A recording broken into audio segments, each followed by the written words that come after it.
जय माता दी, जय माँ कामाख्या। गुरु मेरी पूजा गुरु गोविंद,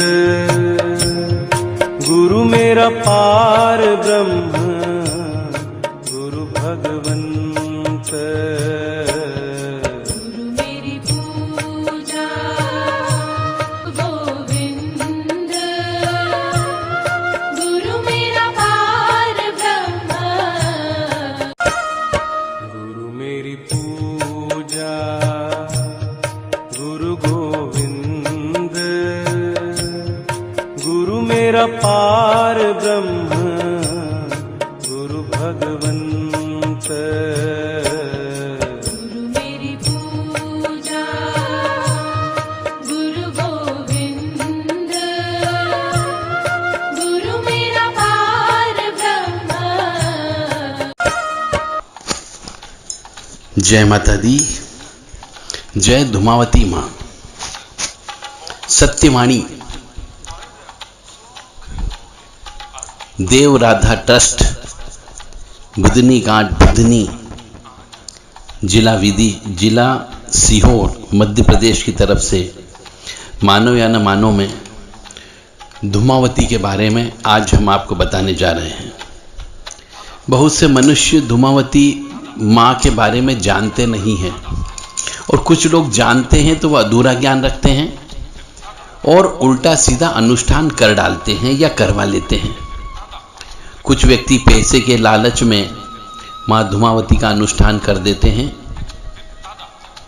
बार बार उनको समझाइश देते हैं अपने यजमान को कि आप इनका अनुष्ठान कर लीजिए तो अच्छा रहेगा, और वो यजमान अल्टीमेटली करने के लिए तैयार हो जाता है। तो माँ धुमावती का अनुष्ठान हर कोई व्यक्ति नहीं कर सकता,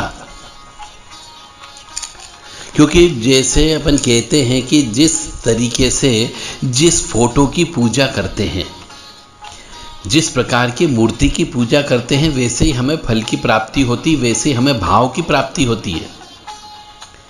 अब माँ धुमावती का फोटो जो है, या माँ धुमावती की जो मूर्ति बनती है, उसके अंदर वो विधवा माँ है, बुढ़िया है, फटे पुराने वस्त्र उनने पहन रखे हैं, उनके रथ को भी कौवा हाँकता है। ऐसी फोटो की, ऐसी शक्ति की यदि आप पूजा करोगे तो आप भी वैसे ही बन जाओगे।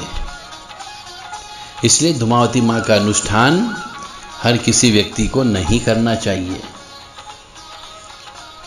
फिर 10 महाविद्या में से एक महाविद्या है, और ऐसा कहा जाता है कि 10 महाविद्या यानी महाकाली, काली माँ के ही 10 रूप हैं, जिसमें एक माँ धुमावती भी शामिल है। तो 10 महाविद्या में किसी भी माँ की आप पूजा करोगे तो आपको बलि तो देना पड़ेगी। बिना बलि दिए उसका अनुष्ठान पूरा नहीं होता है। और आज के ज़माने के जो ब्राह्मण लोग होते हैं वो बलि नहीं देते, और बलि नहीं देने की वजह से अनुष्ठान अधूरा रहता है। और जब अनुष्ठान अधूरा रहता है तो यजमान के ऊपर उल्टा प्रभाव पड़ता है। जिस काम के लिए जो संकल्प लेकर के वो काम करता है, वो उल्टा, उसका इफेक्ट उल्टा रिवर्स इफेक्ट होता है। 10 महाविद्या की जितनी भी देवियां हैं वह सब शमशान वासिनी हैं। तो शमशान वासिनी जितनी भी देवियां होती है काली स्वरूप की, उन देवियों की पूजा घर पे नहीं की जाती है। धुमावती यानी दरिद्रता, धुआं है, वो आपका धुआं निकाल देगी। वो विधवा देवी है, वो वृद्धा है, वह अम्मा है, उनके पास अस्त्र के रूप में सुपड़ा है केवल, जो झाड़ने के काम आता है।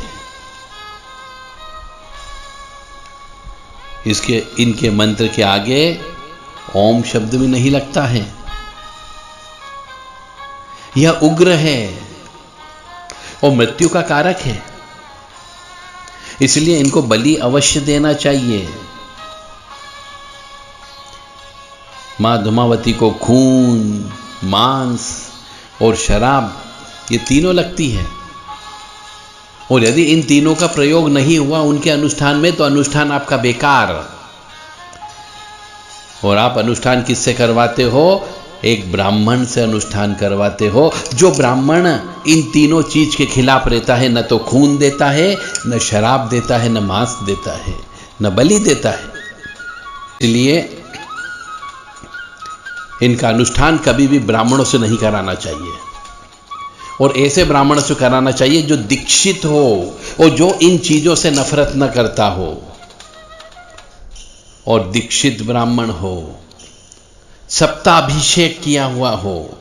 ऐसे ब्राह्मण से करवाएं या ऐसे सिद्धिवान मनुष्य से करवाना चाहिए।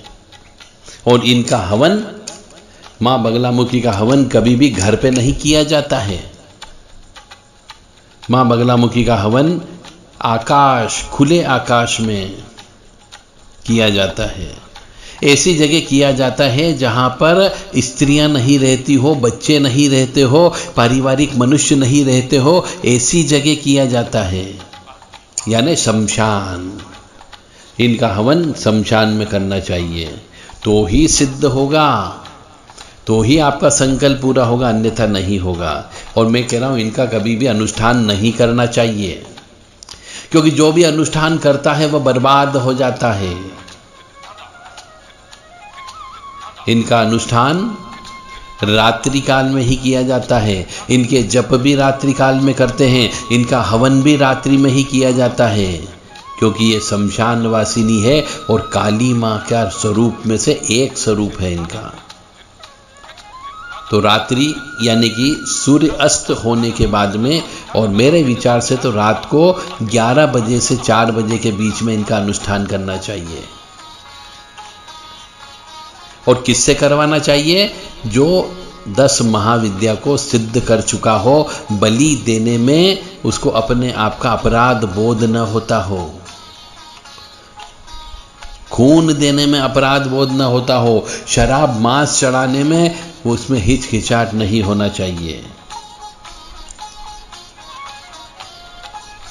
और मां धूमावती का अनुष्ठान यदि संपूर्ण अच्छे से हो जाता है तो आपके यहाँ पे दरिद्रता नाम की देवी नहीं आती है।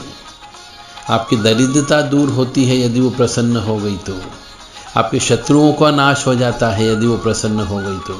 पर प्रसन्न करने के लिए विशेष विधान का पालन करना पड़ता है, विशेष नियम का पालन करना पड़ता है। और इनकी पूजा करने के पहले भैरव जी की पूजा करके उनसे आदेश लेना चाहिए, और फिर भैरव जी की उनका अनुष्ठान पूर्ण होने के बाद में भैरव जी का विदाई अवश्य देना चाहिए। और विदाई में भैरव जी को बलि अवश्य देना चाहिए।